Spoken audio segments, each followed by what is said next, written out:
¿dónde está la Iglesia? Al describir su segunda venida para el pueblo judío, el Señor Jesús nos dijo dónde estaría la Iglesia en ese momento. Una conversación de hace más de 2000 años.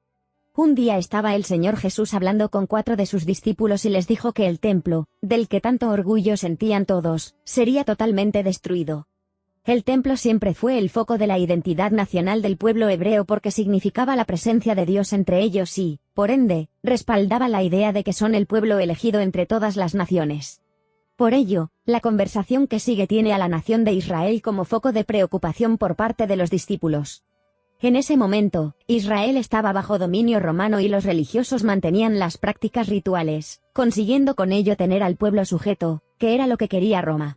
Como siempre, los religiosos se servían de la fe de los demás para conseguir beneficios propios. Al mantener al pueblo entretenido con prácticas religiosas, Roma no tenía problemas con revueltas y reivindicaciones.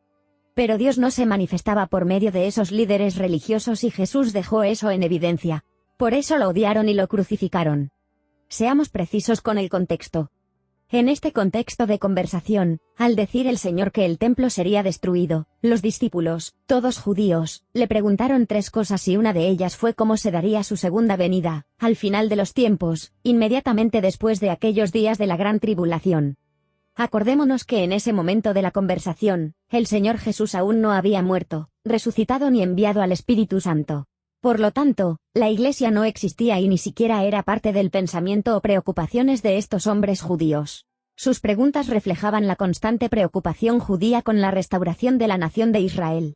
Acordémonos que a la Iglesia se le prometió morar en el cielo y a Israel reinar en la tierra.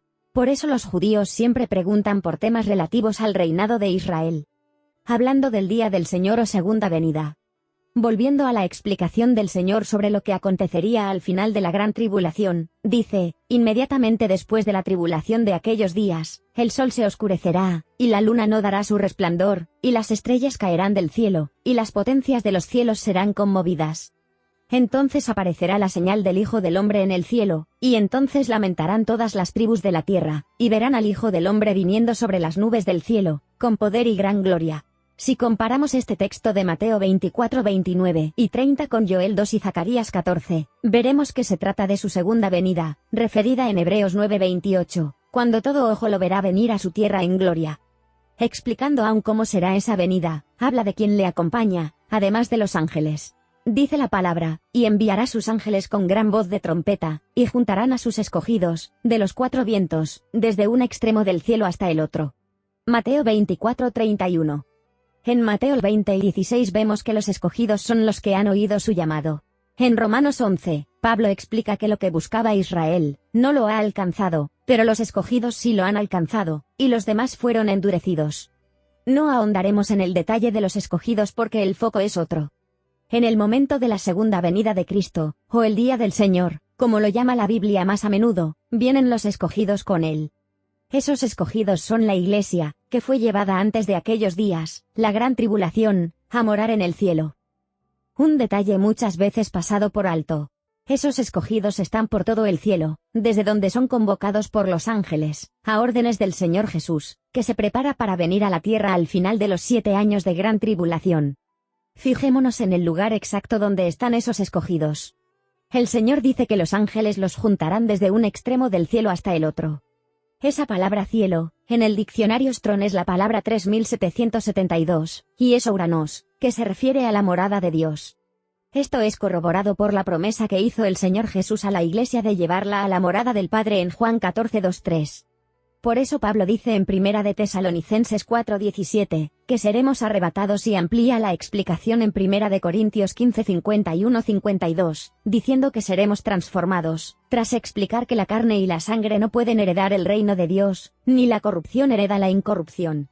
Reuniendo todas estas enseñanzas de la palabra, vemos que en Mateo 24:31, el Señor Jesús está hablando de su segunda venida a la tierra, pasados los 7 años de gran tribulación y que vendrá acompañado, entre otros, de la Iglesia, que en ese momento estará por todo el cielo, o morada del Padre, tras ser convocada por los ángeles para venir con el Señor en gloria. Aunque la tormenta arrecie, ten fe en la palabra del Señor y en sus promesas. Eso es firmar tus pies en la roca eterna, y solo los que construyen su morada en la roca, que es Cristo, prevalecen cuando viene la tormenta. Examínate y considera si de verdad crees en Cristo. No solo en que murió y resucitó, sino que con su sacrificio, pagó por todos tus pecados y que vendrá a buscarte antes de desatar su ira sobre el mundo incrédulo. Si tienes un atisbo de duda o miedo, trátalo con el Señor, porque solamente quienes creen son parte de la Iglesia de Cristo que está prestes a ser arrebatada. Déjanos tu comentario abajo y dinos si te habías dado cuenta de este detalle. Dinos también si entender este detalle te ha ayudado en algo. Si nuestro material te resulta interesante, suscríbete y compártelo para que el mensaje llegue a más personas.